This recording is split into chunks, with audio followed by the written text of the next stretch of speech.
Imagina por un momento que estás en una colina en Galilea hace más de 2000 años.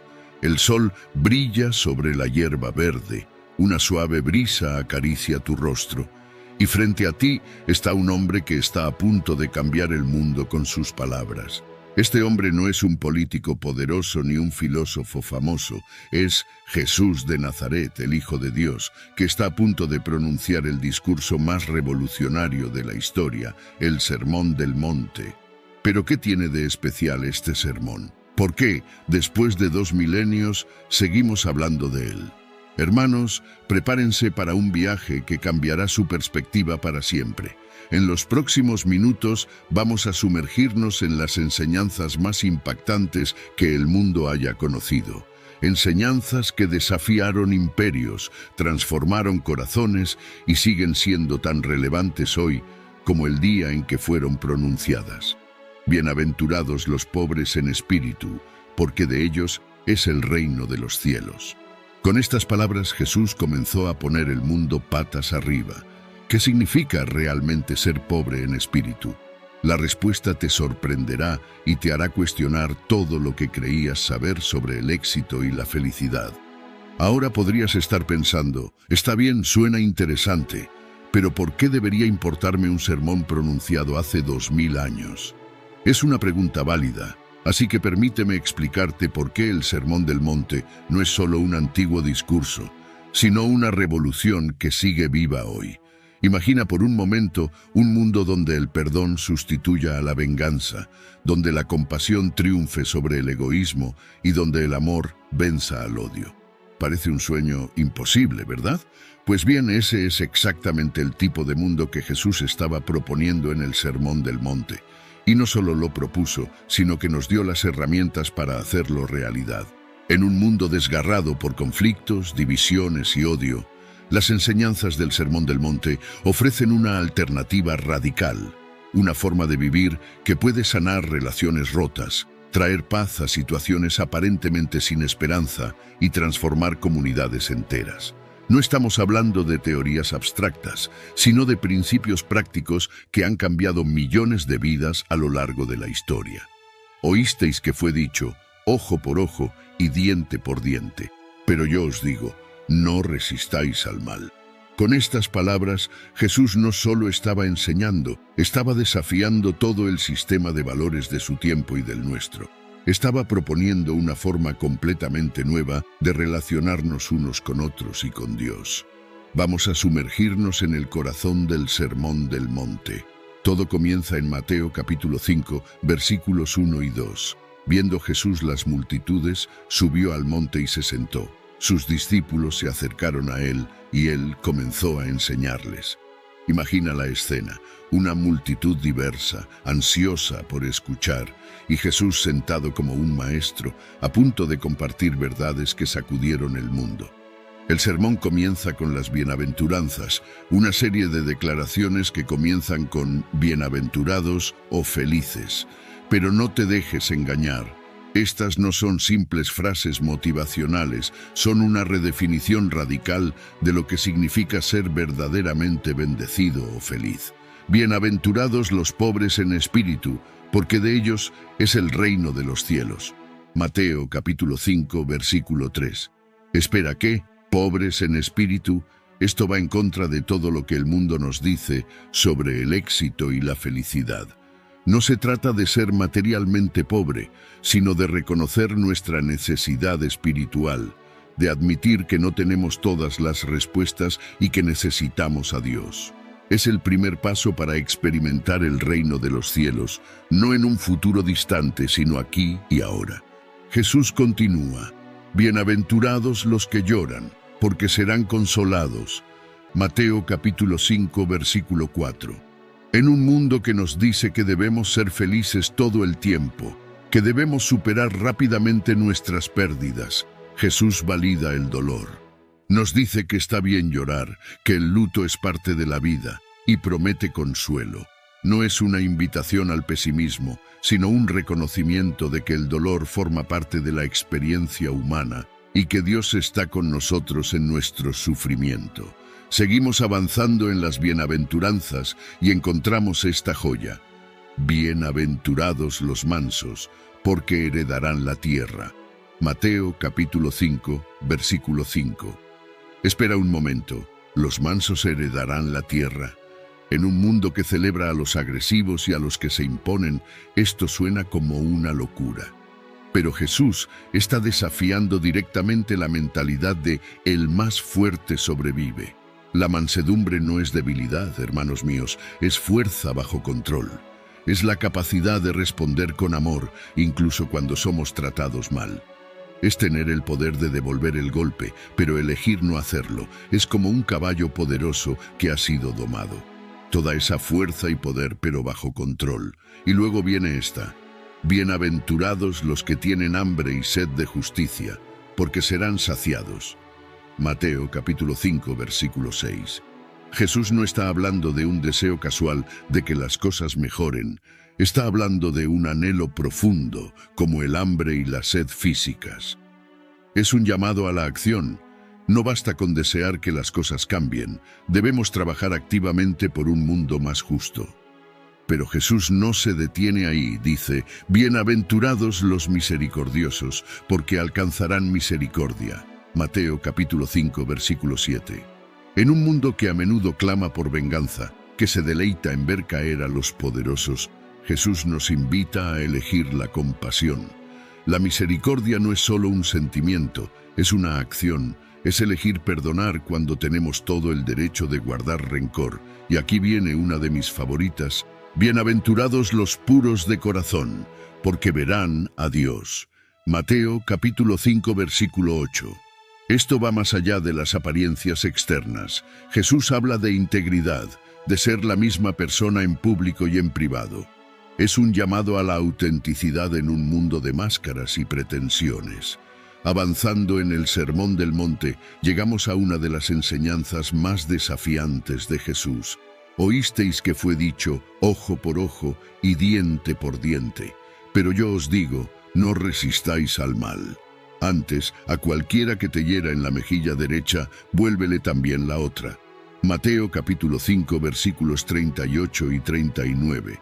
¡Wow! Espera un momento. ¿Está Jesús diciendo que debemos ser débiles y dejar que nos pisoteen? No. Lo que Jesús propone es una revolución en las relaciones humanas. En la cultura de aquella época y en la nuestra, la venganza era y es la norma. Si alguien te hace mal, se espera que retribuyas ojo por ojo, diente por diente. Pero Jesús dice: deténganse ahí, hay una mejor manera. Ofrecer la otra mejilla no significa ser un cobarde, significa negarse a devolver mal por mal. Es romper el ciclo de violencia y venganza, es decir, tu acto de violencia termina conmigo, yo no lo perpetuaré. Jesús va aún más lejos. Amad a vuestros enemigos, bendecid a los que os maldicen, haced bien a los que os odian, y orad por los que os maltratan y os persiguen. Mateo capítulo 5, versículo 44. Este es quizás el mandamiento más radical de todos. Va en contra de cada instinto natural que tenemos. Amar a nuestros enemigos, bendecir a los que nos maldicen. Jesús habla en serio, sí, y explica por qué debemos hacerlo. Para que seáis hijos de vuestro Padre que está en los cielos, que hace salir su sol sobre malos y buenos, y hace llover sobre justos e injustos. Mateo capítulo 5, versículo 45. Ahora vamos a otra sección fascinante del Sermón del Monte. No juzguéis, para que no seáis juzgados. Mateo capítulo 7, versículo 1. A primera vista, esto puede parecer una invitación a no tener estándares morales, pero no es eso lo que Jesús dice. Nos advierte contra el juicio hipócrita y arrogante. Jesús lo ilustra con una imagen cómica. ¿Por qué miras la paja en el ojo de tu hermano y no ves la viga en tu propio ojo? Mateo capítulo 7, versículo 3. Imagina a alguien con un enorme tronco saliendo de su ojo, inclinándose para sacar una pequeña astilla del ojo de otra persona. Es absurdo, y esa es la idea. Jesús usa el humor para hacer un punto poderoso. No se trata de nunca ver las fallas de los demás, sino de empezar examinando nuestros propios corazones primero, abordando a otros con humildad y compasión, no con superioridad moral. Jesús continúa con una de sus enseñanzas más conocidas. Todo lo que queráis que los hombres os hagan, hacedlo también vosotros a ellos, porque esta es la ley y los profetas. Mateo capítulo 7, versículo 12. Esta es la famosa regla de oro y es revolucionaria en su simplicidad. No dice, no hagas a los demás lo que no quieres que te hagan a ti, que es más fácil porque solo requiere que no hagamos cosas malas. En cambio, nos desafía a tomar la iniciativa de hacer el bien, a practicar la empatía activa, ponernos en el lugar del otro y preguntar cómo me gustaría ser tratado en esta situación, y luego actuar en consecuencia. Ahora avanzamos a una sección del Sermón del Monte que toca un tema que todos enfrentamos, la ansiedad.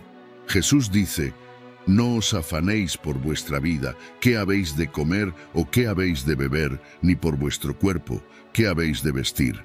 Mateo capítulo 6, versículo 25. Antes de pensar que Jesús promueve la irresponsabilidad, permitidme explicar. No dice que no debemos planear o trabajar, sino que aborda la ansiedad paralizante que puede consumir nuestras vidas. Usa ejemplos hermosos de la naturaleza. Mirad las aves del cielo, que no siembran, ni siegan, ni recogen en graneros, y vuestro Padre Celestial las alimenta. ¿No valéis vosotros mucho más que ellas? Mateo capítulo 6, versículo 26. Y sobre el vestuario, considerad los lirios del campo, cómo crecen, no trabajan ni hilan, pero os digo que ni Salomón en toda su gloria se vistió como uno de ellos. Mateo capítulo 6 versículos 28 y 29. Jesús no promueve la pasividad, sino que nos invita a confiar en un Padre amoroso, que cuida de nosotros más que de las aves y las flores. Nos desafía a dejar de pensar que todo depende de nosotros. Y luego el golpe maestro. Buscad primeramente el reino de Dios y su justicia, y todas estas cosas os serán añadidas. Mateo capítulo 6, versículo 33. Esta es una radical reordenación de prioridades. Jesús nos dice que pongamos a Dios en primer lugar, que busquemos su voluntad, persigamos su justicia y confiemos en que Él cuidará de nuestras necesidades. Finalmente, Jesús aborda nuestras prioridades y relación con las cosas materiales. No acumuléis para vosotros tesoros en la tierra, donde la polilla y el óxido corrompen, y donde ladrones minan y hurtan, sino acumulad tesoros en el cielo. Mateo capítulo 6, versículos 19 y 20, donde la polilla y el óxido no destruyen, y donde los ladrones no rompen ni roban. Mateo capítulo 6, versículos 19 y 20. ¡Wow! Esto es muy impactante, ¿no? Jesús está tocando algo muy profundo aquí. No está diciendo que es malo tener cosas, sino que nos desafía a pensar en lo que realmente valoramos, en dónde estamos invirtiendo nuestra vida. Piénsalo por un momento. ¿Cuántas veces nos encontramos persiguiendo la próxima cosa brillante? ¿El nuevo celular? ¿El coche más reciente? ¿La ropa de moda? No hay nada intrínsecamente malo en estas cosas, pero Jesús nos invita a mirar más allá. Continúa con una frase que es como un golpe en el estómago, porque donde esté tu tesoro, allí también estará tu corazón. Mateo capítulo 6, versículo 21. ¡Bum! Jesús está diciendo que lo que valoramos moldea quiénes somos. Nuestras prioridades no solo determinan lo que hacemos, sino en quién nos convertimos. Luego lanza el desafío final.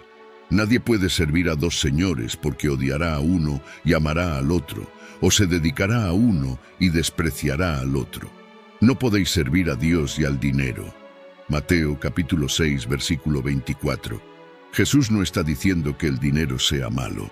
Está señalando que el amor al dinero y la obsesión por las cosas materiales pueden convertirse fácilmente en un señor en nuestras vidas. Pueden controlarnos, moldear nuestras decisiones y determinar nuestro curso de vida. Y cuando eso sucede, no queda espacio para Dios. Ahora vamos a una de las partes más famosas del Sermón del Monte, la oración del Padre Nuestro. Jesús dice, «Vosotros pues oraréis así, Padre nuestro que estás en los cielos, santificado sea tu nombre». Mateo capítulo 6, versículo 9. Detente un momento y piensa en lo revolucionario que es comenzar una oración con Padre Nuestro. En la cultura de aquella época, Dios era visto como distante y temible. Aquí está Jesús enseñándonos a dirigirnos a Dios como a un Padre amoroso. Esto lo cambia todo. Jesús continúa: venga tu reino, hágase tu voluntad, así en la tierra como en el cielo. Mateo capítulo 6, versículo 10. Esto no es solo una parte bonita de la oración, es un compromiso radical. Estamos diciendo: Dios, que se haga tu voluntad, no la mía, que tu reino, tu manera de hacer las cosas, prevalezca en mi vida y en el mundo. Luego, Jesús nos enseña a pedir: danos hoy nuestro pan de cada día. Mateo capítulo 6, versículo 11. ¿Notaste algo interesante? Es nuestro pan, no mi pan. Incluso en nuestras necesidades básicas, Jesús nos recuerda que somos parte de una comunidad, y es de cada día.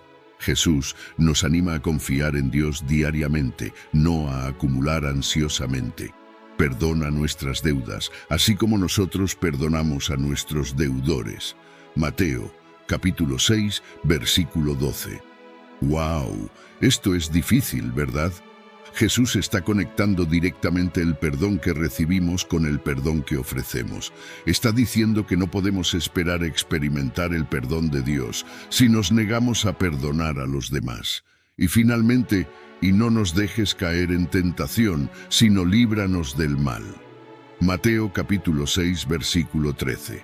Jesús reconoce que la vida es una lucha, que enfrentamos tentaciones y dificultades, pero nos enseña a depender de Dios, a buscar su protección y liberación.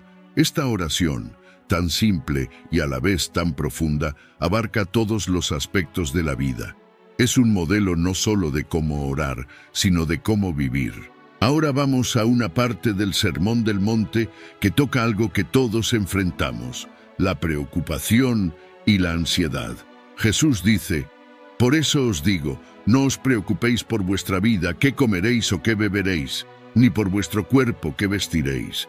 ¿No es la vida más que el alimento y el cuerpo más que el vestido? Mateo capítulo 6, versículo 25.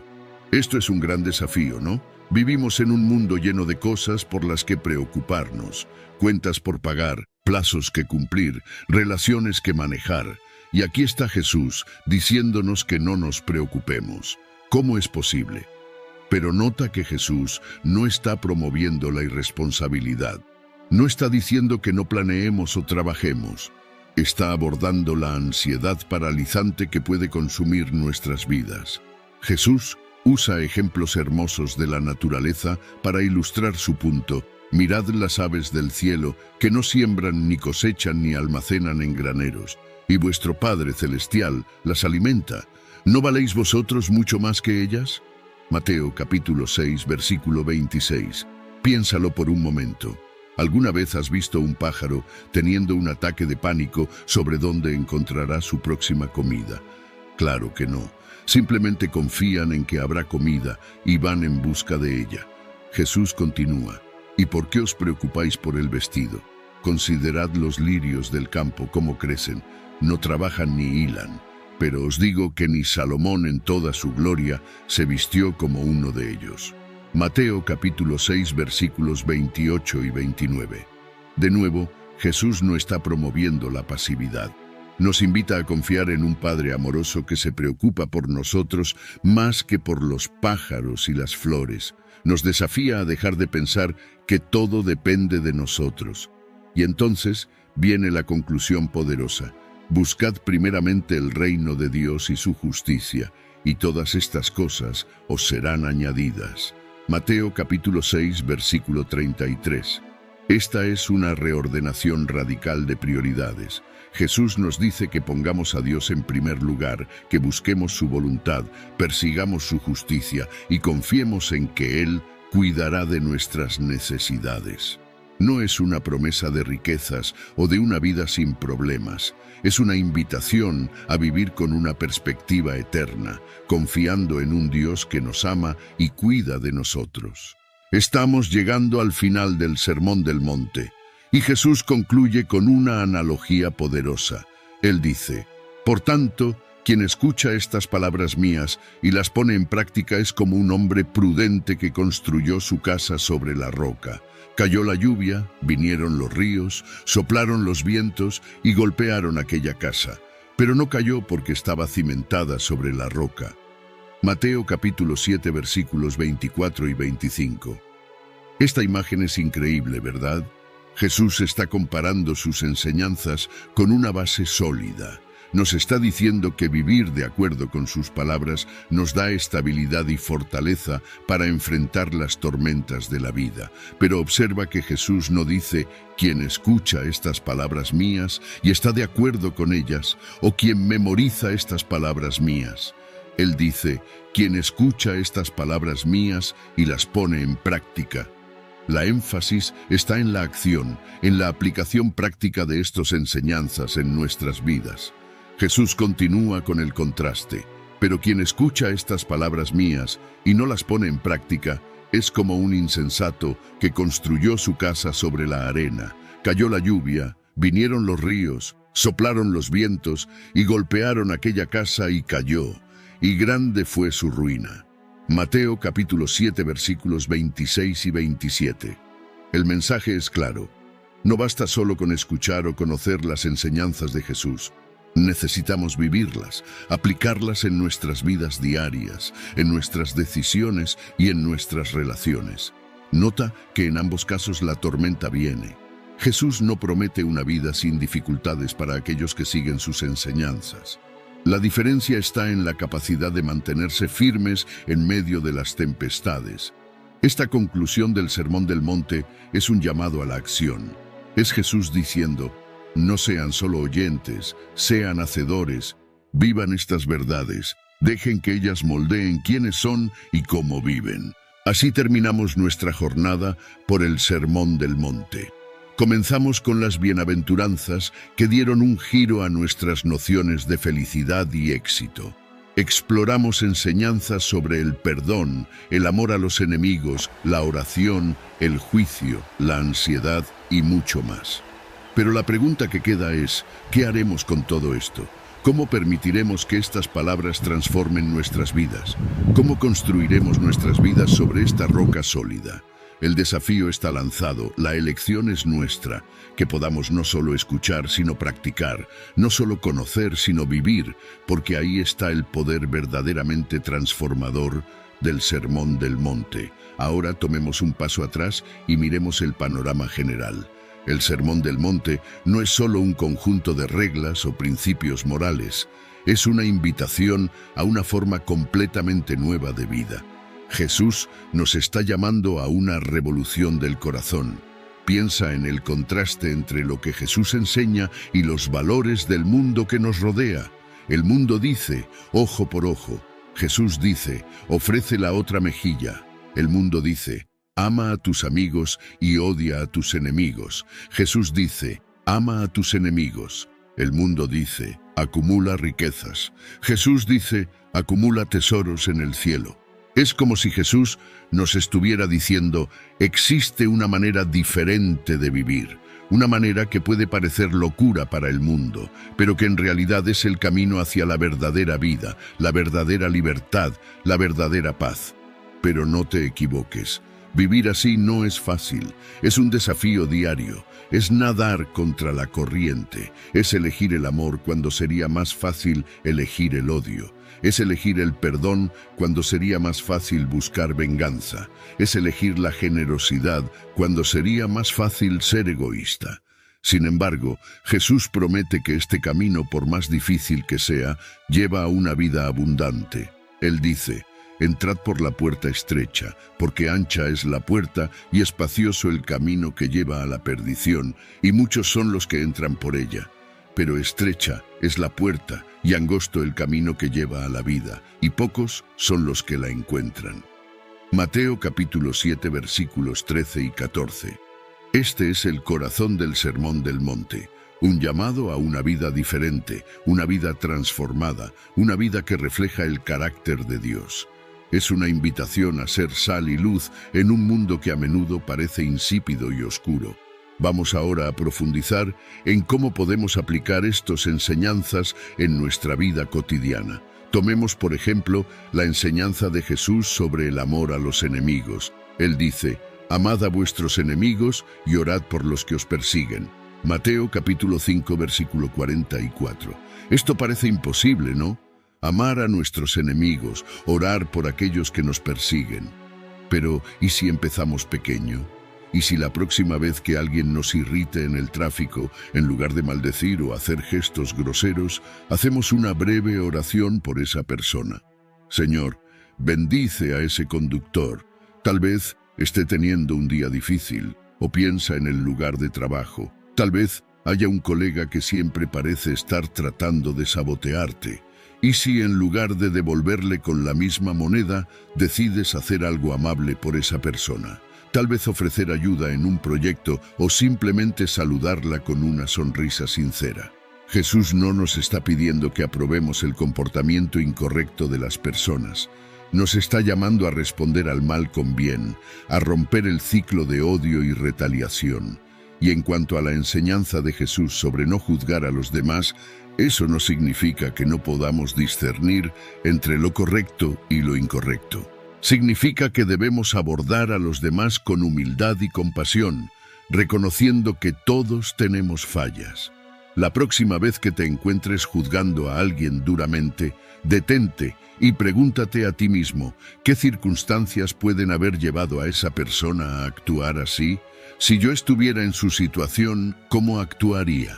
Este simple cambio de perspectiva puede transformar nuestra manera de ver y tratar a los demás. Ahora, hablemos de algo que todos enfrentamos: preocupación y ansiedad. Jesús dice: no se preocupen por el mañana, porque el mañana se preocupará de sí mismo. Cada día tiene ya sus problemas. Mateo capítulo 6, versículo 34. Esto no significa que no debamos planificar para el futuro, sino que no debemos permitir que la ansiedad sobre el futuro nos robe la paz del presente. Es una invitación a vivir un día a la vez, confiando en que Dios cuidará de nosotros. ¿Cómo podemos poner esto en práctica? ¿Qué tal empezar cada día con un momento de gratitud?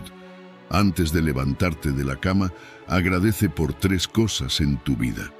Esto ayuda a establecer un tono positivo para el día y nos recuerda las bendiciones que ya tenemos. Cuando la ansiedad aparezca, y aparecerá, intenta este ejercicio.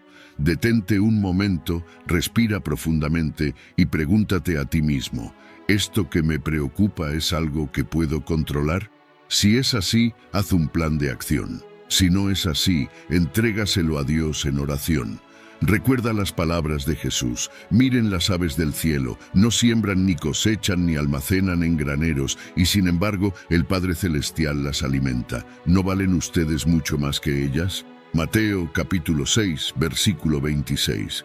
Deja que esta verdad penetre en tu corazón. Eres valioso, eres amado, eres cuidado. En cuanto a la oración, Jesús nos enseñó el Padre Nuestro como modelo. ¿Qué tal incorporar esta oración en tu rutina diaria? No solo recitando las palabras, sino reflexionando sobre cada frase. Padre nuestro, recuerda que tienes un Padre celestial que te ama. Venga tu reino. Comprométete a vivir los valores del reino de Dios hoy.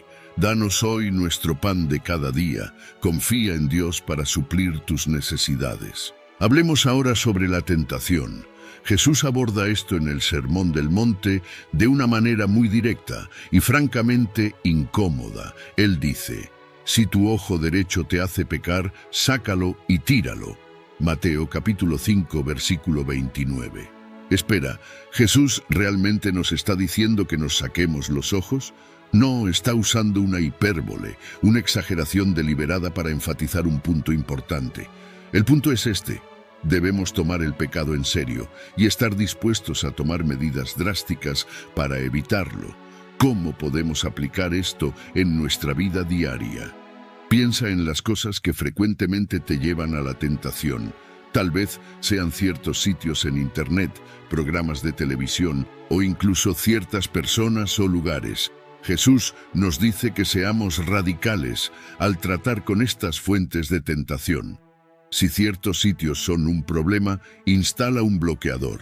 Si ciertas personas te influyen negativamente, quizás sea hora de reevaluar esas amistades. Esto no es fácil. Puede implicar sacrificio y renunciar a cosas que disfrutas. Pero Jesús está diciendo que vale la pena. Nuestra pureza espiritual y nuestra integridad moral son más importantes que cualquier placer temporal que el pecado pueda ofrecer. Recuerda, no estamos en esta lucha solos. Jesús nos enseñó a orar. Y no nos dejes caer en tentación, sino líbranos del mal. Mateo capítulo 6, versículo 13. Podemos y debemos pedir la ayuda de Dios para resistir la tentación. Hablemos ahora sobre algo que hacemos todos los días: hablar. Jesús tiene mucho que decir sobre nuestras palabras en el Sermón del Monte. Él dice: les digo que en el día del juicio los hombres darán cuenta de toda palabra inútil que hayan hablado. Mateo capítulo 12, versículo 36. Esto pone nuestras conversaciones diarias en una perspectiva totalmente nueva, ¿no es así? Jesús enfatiza el poder de nuestras palabras. No son solo sonidos que salen de nuestras bocas. Tienen el poder de construir o destruir, de sanar o herir. ¿Cómo podemos aplicar esto en nuestra vida diaria? ¿Qué tal hacer un ayuno de chismes por una semana? Desafíate a no hablar mal de nadie, ni siquiera de forma juguetona o inofensiva. En lugar de eso, busca maneras de usar tus palabras para alentar y edificar a los demás.